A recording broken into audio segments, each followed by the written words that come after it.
It's okay.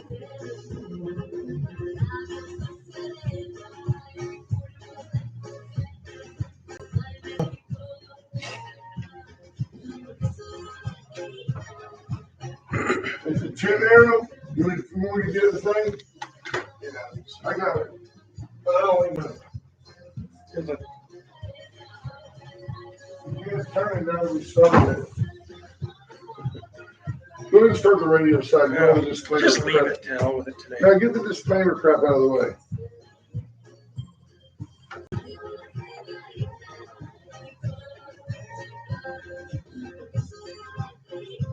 The Wade and Carter Show is a paid programming, and KHMC Magic 95 assumes no responsibility for its content, and the Wade and Carter Show bears all responsibilities for their opinions and guests. Astros stay alive. Cowboys pull off a win. Halloween musings. Alec Baldwin speaks. All that and more coming up on today's Wade and Carter Show.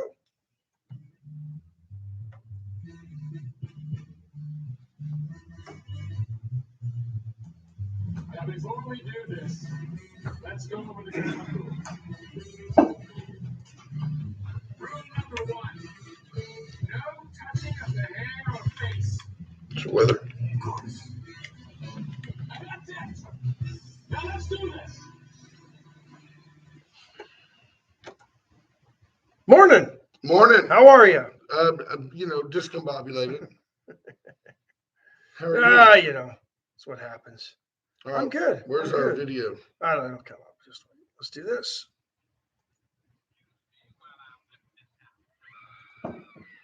The Wade and Carter weather brought to you by the great folks at Deerland Feed. For everything you need, there is Deerland Feed. Get by there. Oh, man. Seed oats. Everything. Everything you need. Everything you need. It's 57 degrees in Victoria, heading to a high today of only 83. It's the dead of winter, but we will rebuild. You say that in jest, but we're going to get into the 40s later this week, overnight. Good. We need it.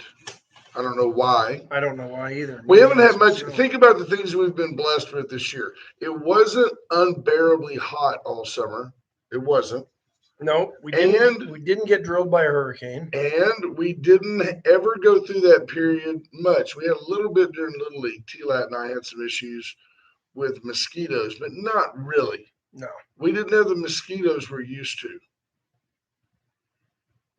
A lot of times in the summer, you go outside at night and wherever the street lights are, it just looks like a fog. It's all mosquitoes.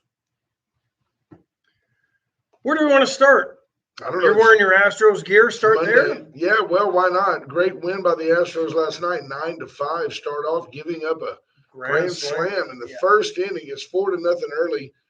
And what's weird about the Astros in general and this series specifically is I knew it wasn't over. I mean, I knew at that moment, like, okay, well, that's 4 runs we've got to make up. But you made a good point about how they made them up. They stopped trying to swing and win the game on one swing every at bat. Right. And started hitting the ball and putting the barrel on the bat, making solid contact. And, oh, geez, Bregman hits a double, put the team on the board. Correa with a double and some hustle. Maldonado with a couple of hits. Tucker with a double into the corner. I mean, these are the things that got the Astros back into the series, stayed alive, and allowed them to climb back into a game in which they were down 4-0 early in Game 5 of the World Series, trailing 3-1. In which a lot of teams might have just folded up their tent and gone home at that point. Absolutely. You think they realized that when you're down 4-0, if Altuve hits a home run, that's just one run. If you get a guy on, you move a guy over, then you see somebody else hits a home run. Michael Brantley, we were talking coming in, and good morning, Marty Stockbauer. Marty was there last night. So, Marty. We were talking coming in about, if the series would have ended last night, that Rosario kid in left field probably would have been the Braves MVP. That's what I would think. The Astros MVP, if they are to win it all, has certainly yet to be determined. I mean, Bregman was clutch last night, but he's been really sparse. Yeah, I don't think you can give an MVP to a guy who's hitting 200 in the World Series. No, and Brantley, who's hitting 360 in the World Series, it's like he either grounds out. It's like 338 or something. He either grounds out to the first baseman or gets a meaningless single when it just doesn't matter. And last night, I think he had some key hits. Alex Correa playing unbelievably great defense. He made a play in the hole early in the game where he runs over, backhands the ball, takes a step, throws across his chest. Just a perfect strike to Yuli Gurriel. I was more impressed with the one up towards second where he did a full pirouette and threw a double play ball. Yeah, no, I was saying one out at second. Was it? Or at first, but oh yeah. Remember going up towards second base and then because he was going, had to turn around and threw it on a laser beam. A laser. He also had a great play. Fantastic first baseman. Yeah, no, he's pretty solid defensively. And when he's done, 45 years old. That's what I'm saying. When he's done, he can play the barbecue circuit in softball tournaments for years.